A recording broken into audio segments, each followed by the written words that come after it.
Bueno, pues iniciando con la siguiente asignatura, que es la asignatura de Derechos Humanos.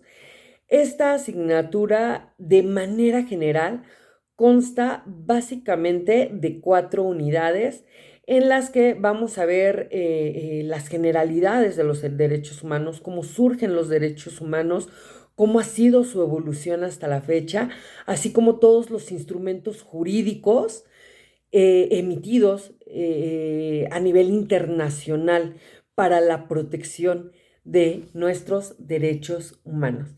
Y bueno, entrando en materia, entendamos como derechos humanos todas aquellas prerrogativas sustentadas en la dignidad humana, cuya realización efectiva resulta indispensable para el desarrollo integral de la persona.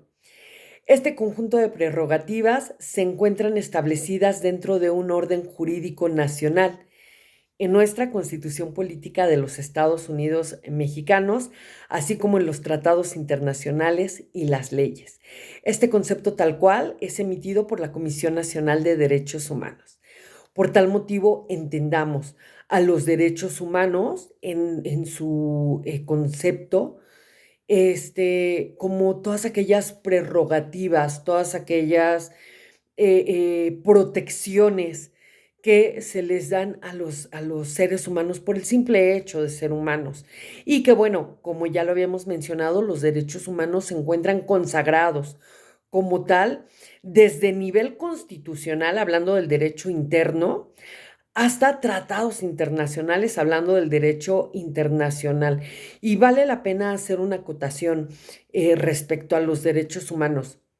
Los derechos humanos van íntimamente relacionados con el derecho internacional público. Entonces, si ven que de repente durante el estudio de la materia de derechos humanos vamos metiendo algunas cuestiones de derecho internacional, es porque la esencia del derecho, perdón, de los derechos humanos es universal.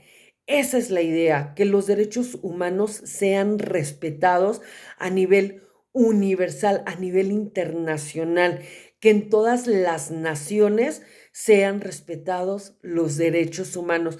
Entonces, de repente vamos a ver algunas cuestiones de derecho internacional, pero es única y exclusivamente por el estudio de esta materia. ¿Ok? Una vez entendido el concepto de derechos humanos, vamos a ver cuál ha sido la evolución de los derechos humanos, desde cuándo surgen, desde cuándo están protegidos los derechos humanos. Si nos damos cuenta, abogados, a través de la historia han sucedido acontecimientos principalmente bélicos, en los cuales los derechos humanos han sido vulnerados a través de la historia. Sin embargo, ha habido una evolución constante y paulatina de los derechos humanos, pero es importante saber cuál es el origen, de dónde surge. Y bueno, eh, uno de los primeros vestigios que se tiene sobre la protección de derechos humanos es algo denominado el cilindro de Ciro. Y bueno, la historia de derechos humanos se puede remontar al año 539 antes de Cristo.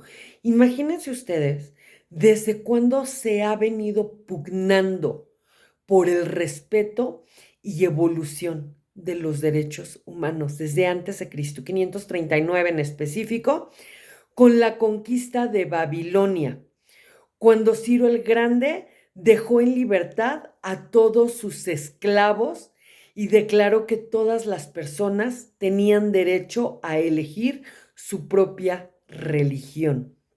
Entonces, si nos remontamos a esa época, Ciro el Grande como tal empieza a dar reconocimiento al tema de los derechos humanos a través del famoso cilindro de Ciro, en donde respeta algo tan básico como la libre creencia, como el que las personas tienen la libertad de creer en lo que ellos quieran, básicamente, ¿no?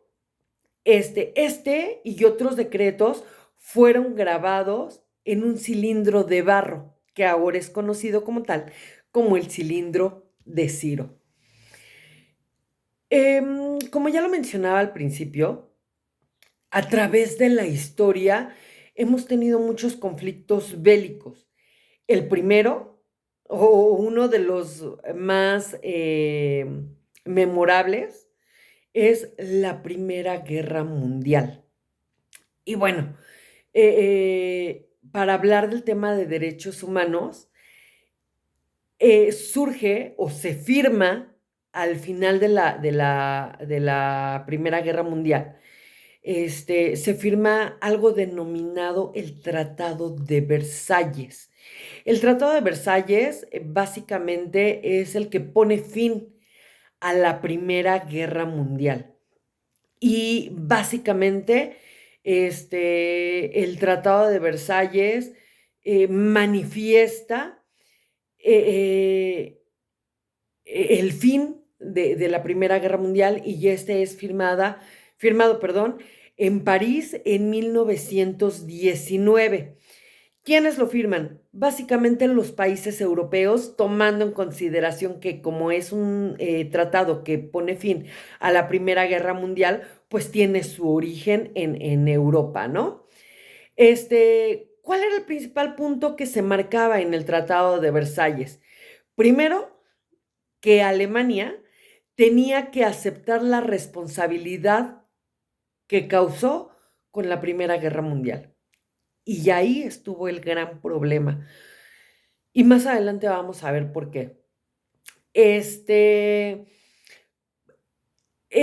hecho de que Alemania aceptara los estragos de la guerra, que se hiciera responsable de todos los estragos que se causó en la Primera Guerra Mundial, pues esto lleva de algún modo o da origen a la Segunda Guerra Mundial, tal cual. En el año de 1940-45 aproximadamente, se produjo la Segunda Guerra Mundial. Justamente se da con el desconocimiento del Tratado de Versalles. Ese desconocimiento del Tratado de Versalles es lo que da pie, da origen como tal a la Segunda Guerra Mundial. Y como todos sabemos, los efectos de la Segunda Guerra Mundial fueron catastróficos en todas sus formas, principalmente y la que nos ocupa en la cuestión humana. ¿Por qué? Tomemos en consideración que durante la Segunda Guerra Mundial se crean grandes campos de concentración en donde la finalidad era el exterminio de gran cantidad de personas, tomando en consideración que una de las banderas que tenían los alemanes era preservar a la raza aria, preservar a la raza pura. Por tal motivo, la raza negra, la raza amarilla, incluso minusválidos y tontos, así lo manifestaban en ese entonces, no tendrían que existir en el mundo porque quien debía predominar era justo la raza aria, ¿no? Que ellos denominaban como una raza pura y una raza suprema. Ese fue el origen de la creación de campos de concentración. Sin embargo, a través de todo eso se da una consecuencia jurídica. ¿Cuál? Y aquí es donde vamos entrando al tema del derecho internacional. Se crea una corte denominada Corte Penal Internacional, que además tiene como legislación o como cuerpo jurídico algo denominado los Estatutos de Roma. Y en los Estatutos de Roma, abogados, se disponen cuestiones como que se prohíben los delitos de lesa humanidad, como que se prohíbe el genocidio, como que se prohíbe la tortura. Y todos aquellos, entre otros delitos, claro está, y esto quiere decir que los estados-nación que cometan este tipo de delitos van a tener o se les puede instaurar un juicio ante la Corte Penal Internacional. Y solo les voy a dar un dato particular. Justamente después del periodo del presidente Felipe Calderón y esta lucha que tuvo contra el narcotráfico, años después le instauraron un juicio en la Corte Penal Internacional por el delito de genocidio, por todas las muertes que se dieron a consecuencia de su lucha contra el narcotráfico. Hasta la fecha, al parecer no ha prosperado esa demanda, pero es un dato que tenemos en el Estado mexicano a nivel internacional como muchos otros que ya veremos posteriormente, pero como un presidente sí puede tener un juicio a nivel internacional. Sin embargo, todos estos juicios tienen procedimientos especiales y procedimientos particulares para que se puedan llevar a cabo. Pero ese es un dato interesante que tenemos para ver cómo es que va actuando la justicia internacional en defensa de los derechos humanos.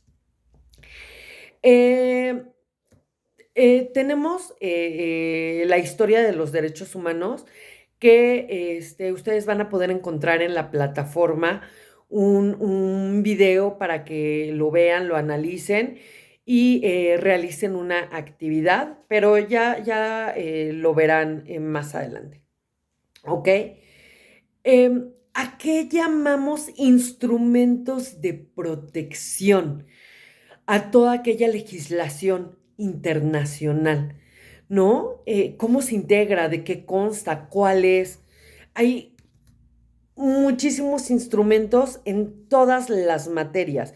Y en todas las materias me refiero no solo a derechos humanos, hablo de economía, hablo de educación, hablo de trabajo, ¿no? Todo está de verdad contemplado a nivel internacional.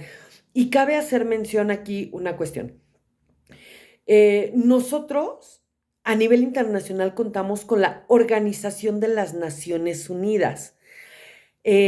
Todos en algún momento hemos escuchado ese término y posiblemente, vagamente tenemos una idea de lo que es la Organización de las Naciones Unidas. Bueno, México es un Estado-nación que forma parte de la Organización de las Naciones Unidas.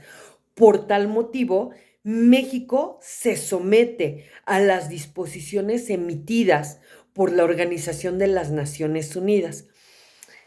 Hay que tomar en consideración una cuestión. Nosotros nos regimos bajo un derecho interno y un derecho internacional.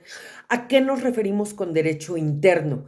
El derecho interno son todo el conjunto de leyes, todo el acervo jurídico que tenemos dentro del Estado mexicano. En toda la República Mexicana, nosotros tenemos ese derecho interno. Ejemplo, Constitución Política de los Estados Unidos Mexicanos.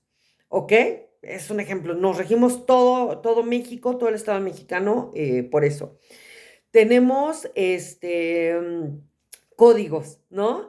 El Código Penal Federal, tenemos la Ley General de Salud, a nivel general, a nivel todo república. Tenemos la ley antisecuestro, tenemos, no sé, código civil, código familiar, código penal, perdón, código fiscal, ley de amparo, etcétera. Tenemos un gran acervo jurídico, ¿no? Tenemos leyes, reglamentos, etcétera. Y esto me lleva a algo denominado pirámide de Kelsen, que ahorita lo tomamos en consideración. Pero bueno, retomo, ese es nuestro derecho interno, toda la legislación que regula al Estado mexicano desde el norte hasta el sur, ¿ok? Ese es el derecho interno. ¿Cuál es el derecho internacional? El derecho que se genera a través de tratados internacionales de los que México forme parte, a través de convenciones internacionales, ¿no? a través incluso de organizaciones internacionales de los que México forme parte. Entonces tenemos un derecho interno y un derecho internacional, ¿ok? Como mencionaba, como nosotros formamos parte de Naciones Unidas, pues obviamente tenemos que obedecer a los lineamientos jurídicos a nivel internacional, ¿ok? Incluso la misma Constitución, en su artículo primero, dispone lo siguiente, palabras más menos, ¿ok?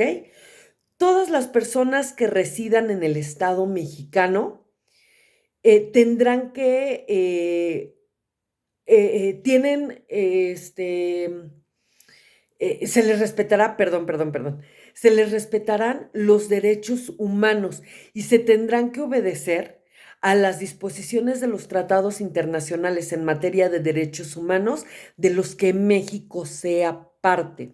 ¿Qué quiere decir esto? La Constitución Política de los Estados Unidos ha tenido grandes reformas, pero una de las grandes reformas que tuvo precisamente fue del artículo primero constitucional. Anteriormente, antes de la reforma, la Constitución hablaba de garantías individuales, ¿no? De hecho, el texto constitucional decía que el Estado mexicano o todas las personas que residieran en territorio nacional gozarían de las garantías individuales que se consagraban en la Constitución.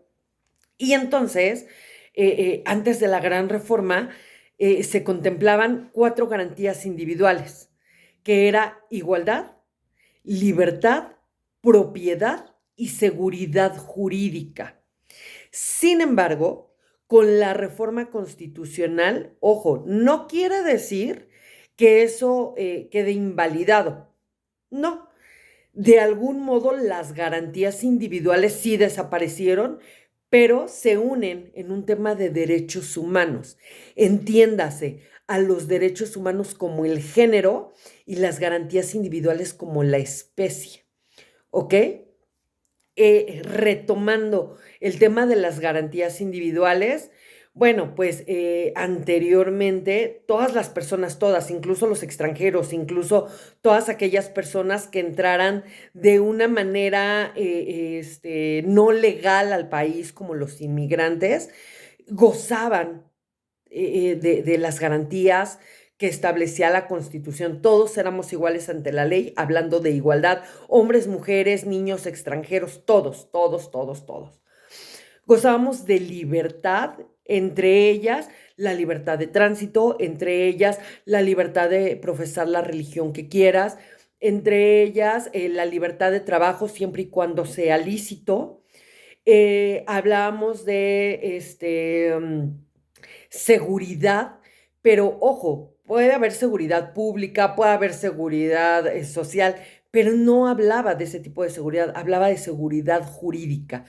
Todos tenemos derecho de ser oídos y vencidos en juicio. A eso se refería, a esa seguridad jurídica, que nosotros pudiéramos acudir a algún tribunal y que la máquina jurídica se echara a andar para que se pudieran resolver las cuestiones de carácter legal que cada uno tuviera. Y finalmente la propiedad, ¿no? Como ese derecho que tenemos las personas o los ciudadanos mexicanos de tener una propiedad, de tener la propiedad privada, tal y como lo dispone la misma Constitución, si no me equivoco, en el artículo 28 constitucional.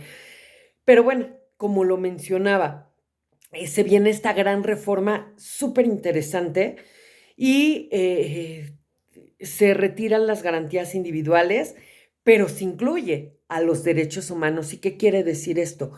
Que la protección a los ciudadanos mexicanos, incluso a todas las personas que entren al Estado mexicano, que la protección de la ley sea en su forma más amplia, ¿ok? Porque ya no solo gozarán de las garantías individuales, sino de todos los derechos humanos. Y cabe hacer mención que la Declaración Universal de los Derechos Humanos consagra 30 artículos que posteriormente vamos a ver cuáles son los derechos que todos los ciudadanos mexicanos y todas las personas, por el simple hecho de ser personas, nos protegen, ¿ok? Y les hablaba yo hace ratito de algo denominado pirámide de Kelsen. Dentro del estudio del derecho a abogados, existe esta famosa pirámide de Kelsen, que no es otra cosa más que eh, como la jerarquización de la norma jurídica. Y antes de la reforma constitucional de la que les hago mención, la pirámide de Kelsen disponía lo siguiente, que la ley suprema es la Constitución Política de los Estados Unidos Mexicanos, es la que está en la punta, o era la que estaba en la punta de la pirámide. De ahí seguían tratados internacionales, de ahí seguían leyes federales, de ahí seguían códigos de las entidades federativas y de ahí para abajo reglamentos y todas las demás leyes, ¿no? ¿Qué nos estaba diciendo la pirámide de Kelsen? ¿Cómo se jerarquizaba? En qué nivel, por decirlo de alguna manera, se establecía cada una de las normas jurídicas que se ocupan, por decirlo de alguna manera, en el Estado mexicano, ¿no? Con la reforma que les menciono sobre derechos humanos, la pirámide de Kelsen de algún modo cambia. ¿Por qué?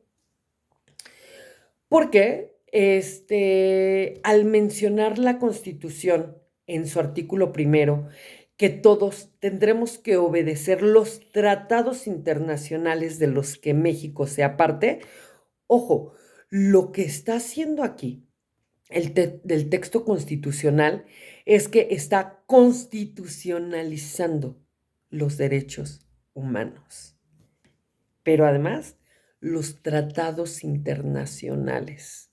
Y entonces, de acuerdo a la distribución de la pirámide de Kelsen, quedaría Constitución Política de los Estados Unidos Mexicanos y a la par, en materia de derechos humanos única y exclusivamente, tratados internacionales. O sea, que los está poniendo al mismo nivel la reforma de ese artículo primero constitucional. ¿Es malo? No, porque nosotros podríamos decir, bueno, se supone que nuestra Constitución es la ley suprema. Sí, es correcto.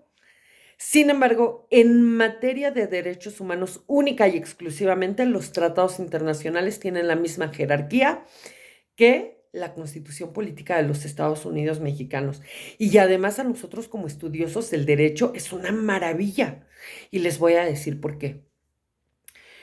En asuntos jurídicos, cuando se llegan a vulnerar derechos humanos, nosotros como abogados ya no solamente vamos a fundamentar con constitución, con ley o con doctrina o con derecho consuetudinario, también vamos a poder fundamentar con tratados internacionales. Y eso es súper interesante, abogados. Ya lo vamos a ir viendo. ¿Sale? ¿Qué es la Declaración Universal de los Derechos Humanos? Bueno, la Declaración Universal de los Derechos Humanos es un documento que sirve de plan de acción global para la libertad y la igualdad, protegiendo los derechos de todas las personas en todos los lugares. Fue la primera vez en que los países acordaron las libertades y los derechos que merecen protección universal para que todas las personas vivan su vida en libertad, igualdad y dignidad. Fuente, Amnistía Internacional. Ojo, es importante entender todo el alcance que tiene la Declaración Universal de los Derechos Humanos, sobre todo porque lo que se pretende o lo que pretendieron todos los estados-nación que forman parte de las Naciones Unidas es la más amplia protección de libertad, de igualdad y de la dignidad de todas y cada una de las personas. ¿Por qué? Es importante, recuerdan que comentábamos hace un momento sobre todos los estragos que trajo la Segunda Guerra Mundial y que además el hecho de que hayan creado tantos campos de concentración en donde asesinaron a gran cantidad de personas, mujeres, niños, ancianos, hombres, este, no importaban su condición de ninguna manera, solamente que pues no eran raza aria, ¿no? Eh, los estragos fueron terribles, fue un gran golpe para la humanidad y creo que ha sido uno de los eventos más catastróficos que ha vivido la humanidad. Tan es así que a la fecha hay N cantidad de documentales, películas, libros, comentarios, etcétera, sobre este evento triste y lamentable que ha vivido la humanidad.